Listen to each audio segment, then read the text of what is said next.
અમદાવાદ સ્થિત આમ આદમી પાર્ટીના પ્રદેશ કાર્યાલયની બહાર ચુસ્ત પોલીસ બંદોબસ્ત પણ ગોઠવી દેવામાં આવ્યો છે। બોટાદ જિલ્લાના હળવદ ગામમાં ગ્રામ સભાના લઈને થયેલા વિવાદને લઈને બંદોબસ્ત ગોઠવી દેવામાં આવ્યો છે। મજૂર વિના આયોજિત ગ્રામ સભા મુદ્દે ગઈકાલે સુદાન ગઢવી પહોંચે તે પૂર્વે જ પોલીસે તેની અટકાયત કરી હતી, જેને લઈને પાર્ટી કાર્યકરોમાં પણ ભારે રોષ ફેલાયો છે, જેના વિરોધના ભાગરૂપે આજે આપ કાર્યકરોની પાર્ટી કાર્યાલય કાઢી પટ્ટી બાંધીને પણ વિરોધ નોંધાવ્યો છે।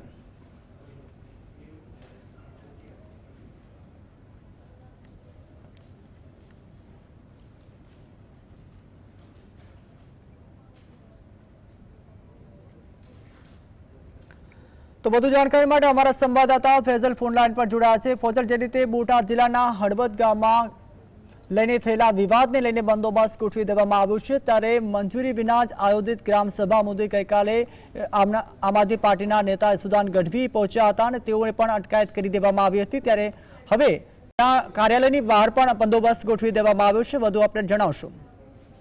ખાસ કરીને જયારે વાત કરવામાં આવે તો સુરેન્દ્રનગર જિલ્લા ઉપરાંત બોટાદમાં કડદાના પ્રશ્નને લઈ આમ આદમી પાર્ટીના નેતાઓ દ્વારા જે મહાપંચાયતનું આયોજન કરવામાં આવ્યું હતું, જેમાં પોલીસ અને આપ નેતાઓ વચ્ચે ઘર્ષણની ઘટનાઓ પણ બની હતી અને ત્યારબાદ જે આપ નેતાઓની તો ધરપકડ કરવામાં આવી હતી, પરંતુ તેની સાથે જે સભામાં ઉપસ્થિત લોકો છે તેમને પણ પોલીસે ઢોર માર માર્યાના જે સોશિયલ મીડિયા ઉપર વિડીયો વાયરલ થઈ રહ્યા છે। ત્યારે સુરેન્દ્રનગર જિલ્લામાં પણ આજે સમગ્ર જે કાળા દિવસની ઉજવણી કરવામાં આવી રહી છે અને સમગ્ર ગુજરાત રાજ્યમાં પણ આમ આદમી પાર્ટી દ્વારા કાળા દિવસની ઉજવણી કરવામાં આવી રહી છે। ત્યારે આ જ પ્રસંગ અંગે નેતાઓ અને પોલીસ વચ્ચે ઘર્ષણની ઘટના બની છે।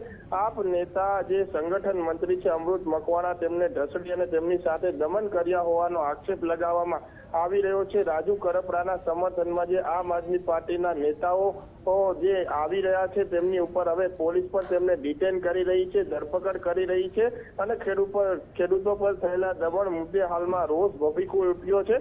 જો કે આપ નેતા જે ખેડૂત નેતા છે રાજુ કરપડા અને જે પરવીણ રામ છે તેમની સામે ગુનો દાખલ કરાયા બાદ હવે વધુ પડતો રોષ છે તે ખેડૂતોમાં જોવા મળી રહ્યો છે અને આપ નેતાઓ પણ હવે લડી લેવાના મૂડમાં હોય તેવું લાગી રહ્યું છે। ઠેર ઠેર જગ્યાઓ ઉપર કાર્યક્રમો આપવામાં આવી રહ્યા છે અને હાલની પરિસ્થિતિમાં સુરેન્દ્રનગર અને બોટાદ વચ્ચેની હદોમાં આવતા જે ગામો છે ત્યાં પણ ચુસ્ત પોલીસ બંદોબસ્ત ગોઠવી દેવામાં આવ્યો છે। અવર જવરના રસ્તાઓ ઉપર ચેકિંગ કરવામાં આવી રહ્યા છે, આધાર કાર્ડ ચેક કરવામાં આવી રહ્યા છે। જો ખરેખર તે ગામના વતની હોય તો જ તેમને ગામમાં પ્રવેશ આપવા દેવામાં આવતા હોવાના પણ આ જે ગંભીર પ્રકારના આક્ષેપ છે તે આમ આદમી પાર્ટીના નેતાઓ દ્વારા કરવામાં આવી રહ્યા છે। પરંતુ મોટી વાત એ છે કે જે ખેડૂતોને જે કપાસ વેચવા જાય ત્યારે કડદાનો પ્રશ્ન છે તેનો તો નિવેડો નથી આવી રહ્યો, પરંતુ જે આપ નેતાઓ છે તેમના સામે હવે ગુનાઓ દાખલ થઈ રહ્યા છે અને તેમની ધરપકડ પણ થવાની શક્યતાઓ હાલ વ્યક્ત કરવામાં આવી રહી છે। જી આભાર ફઝલ, સમગ્ર માહિતી આપવા બદલ।